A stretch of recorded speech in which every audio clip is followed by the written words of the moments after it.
Thursday, November 2nd, the 306th day of the year. Only 59 days stand between us and New Year's Eve. In today's news segment, we'll discuss the escape of Spanish nuns and an apocalyptic evangelization session in the far east of Russia.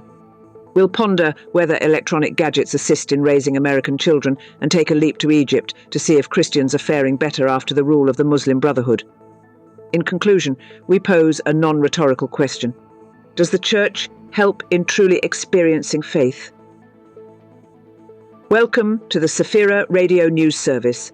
The Israeli Prime Minister, referencing the Holy Scriptures, dismisses the possibility of a truce in the Gaza Strip, arguing that the time for battle has come. Quoting the Book of Ecclesiastes, he claimed that Israeli soldiers are part of a tradition spanning 3,000 years. In his speech, Benjamin Netanyahu juggled biblical quotations to justify the war.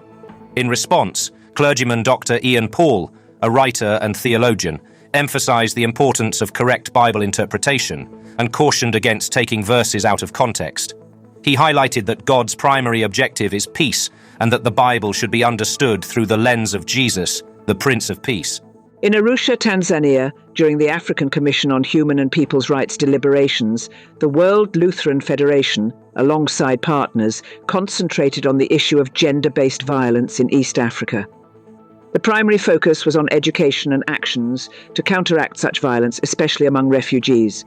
The Federation collaborates with African churches to support refugees and promote peace. The significance of educating the youth to combat violence and the necessity of involving religious communities in these efforts were highlighted. In the United States, nearly 3/4 of Christian parents desire to impart biblical values to their children in the face of contemporary threats and cultural challenges. Addressing such a challenge, Keys for Kids Ministries offers tools for family spiritual formation, such as daily devotions for various age groups, podcasts, and an MP3 player shaped like a toy, loaded with biblical teachings. These solutions allow for the gradual introduction of biblical values into family life. It's essential to remember that gadgets merely aid in shaping children's attitudes and spirituality, and nothing can replace parental care and involvement. In Egypt, the situation for Christians has improved compared to the times under the Muslim Brotherhood's rule. Tassos Ioannidis from AMG International notes that despite progressive liberalization, not all churches are officially recognized. It's easiest to establish a Coptic church, but other communities like the evangelical ones face challenges. These communities still encounter legal obstacles, but are less frequently exposed to attacks. AMG International works to support local churches, provide education, and offer material assistance.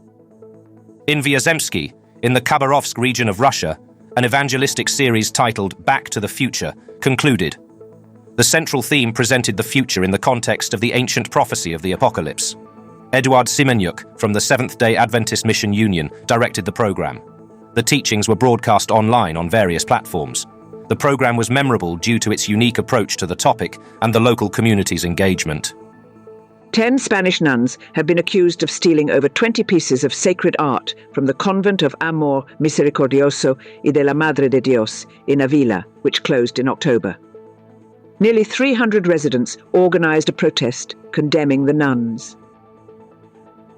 The mayor of Avila, Maria Carmen Zafra, criticized the nuns for deciding to shut the convent without consultation, depriving residents of an essential place of worship and the region's art heritage. The relocated artworks ended up in a monastery in Salamanca, and the nuns settled in a Carmelite community in Valencia. Hope Channel has introduced a new documentary series dedicated to mental health. The first episode, aired in October, is titled Grief and Loss, a story of hope rediscovered. The film tells the story of a couple grieving the loss of their 2-year-old son. The documentary showcases their journey to healing through faith. Hope Channel's series aims to break stigmas by blending spirituality with professional support.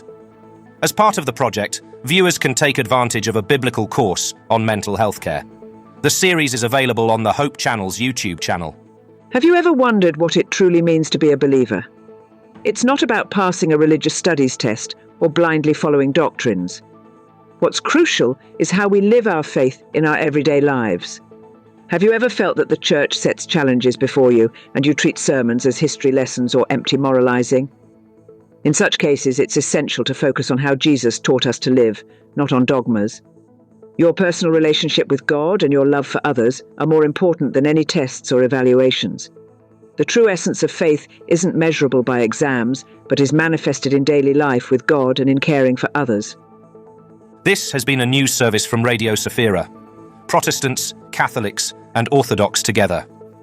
May God bless us all.